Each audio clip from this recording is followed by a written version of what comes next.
Hey there, friends of the world. How's it going today? It's a absolutely beautiful day here in Vancouver, Washington. It's if I can wear a shirt with my sleeves rolled up, then it's a pretty darn good day, I gotta say. Especially this time of year. I feel for the people out east right now that are suffering with like negative 25 degrees. Wow. Even 60 here is damn warm. It's probably in the mid to high 50s. But anyhow, enough about the weather. I came out to talk a little bit about I took a few notes and a few ideas that, as I was listening to a couple videos in the background and getting some things done, I started thinking about projection and how we project our own shortcomings onto the world. And it's always been a subject that's intrigued me, not because so much as what I've learned about others, but what I've learned about myself. And somebody mentioned something in a video I was listening to, and they were talking about a regression to an apathetic state. So basically, some people reach a certain state of either awareness or intelligence or knowledge, whatever it might be. There's a lot of different, states of being. And some people can have very respectable mannerisms and treat one another respectfully. And then certain people reach a stage where everything becomes critical, and it's almost like we revert to a nihilistic type state.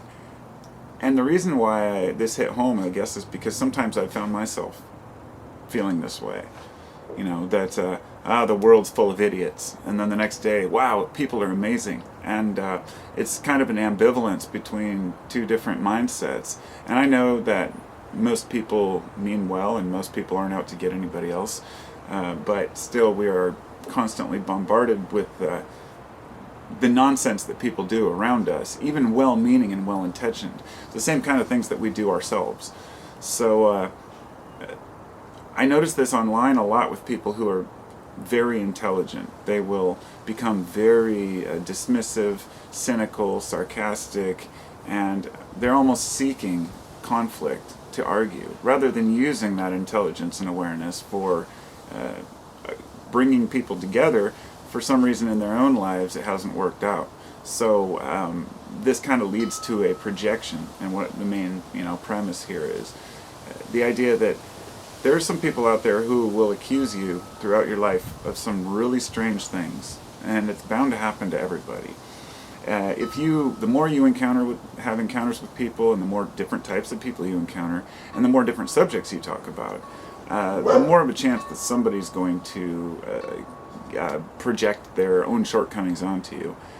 You may be in a random discussion online, and all of a sudden somebody starts calling you a child rapist or something. This has happened to me before, and going into vast detail about that, and then you'll ask, well, why is this person finding this particular random scenario? Well, you come to learn that people who have had major traumatic events in their life will project that fear onto everyone else, assuming everyone else is out to get them the same way. It's just like men who have been cheated on by women who start hating on women in general, or women who have been cheated on by men and do the same thing. And that's kind of a vast, extreme example, but we tend to kind of rebel against things that we feel have harmed us, and so we project our own trauma onto others. And it's a very interesting thing when people do it so blatantly and obviously. But it is a defense mechanism. It's a way for us to protect ourselves. It's kind of like self-depreciation. When people make fun of themselves, and you see it all the time in people who say, oh, I'm fat, I'm fat, make funny fat jokes about themselves because they're a fat comedian. I mean, I can't even stand watching that kind of comedy. It's like, it's not funny. Stick to comedy, Self-depreciation is damaging to everybody, but we do find that that's also a defense mechanism that helps protect us against harm. Putting yourself down, that kind of stuff. And I think that's something we all should really work on. We should never put ourselves down. And sometimes if we do, then we should at least have a good reason for doing so. And self-criticism too. Be able to take criticism, but also be able to give criticism, if you will. One of the keys to, I think happiness is seeing ourselves in others, being able to see ourselves in others, and realizing that we have more in common than, difference. I hope the microphone's not getting wind on it, because that does happen. The last video I made, it started getting a little breezy. But I think that it's important that we see the world as it is. A lot of us have been through various things in our lives that were traumatic. Like, I lost my father when I was a teenager. So it wasn't so young that I could overcome it, but it wasn't older to where I felt like, okay, he had a good long life. It was just, and at the time it didn't affect me as much. And I used that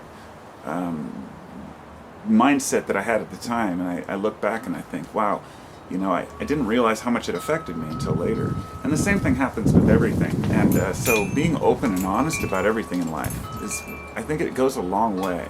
Honest with ourselves and with others. But understanding that when people point the finger at you directly and accuse you of things that aren't true, you can often know that they're pointing the finger at themselves through you. And so I just wanted to kind of cover that. A lot of folks don't know the basic psychological, behaviors that we all have. And for me, psychology has been something that I'm fascinated with, but I would never want to be a psychologist. It would be, there's so much changing information on how the brain works and how people work. But there are some basic things we know, and we understand that projection is a real phenomenon, just like we understand placebo effect is a real phenomenon, but we don't understand exactly how it works. So I'll try to keep it brief. I hope everybody's doing well, and have a wonderful day, whoever you are and wherever you are. Be well, take care of yourself. Thanks to my supporters, my Patreon people, and my subscribers, my family, my friends. And hit the subscribe button if you haven't already, because I will have other videos about other stuff.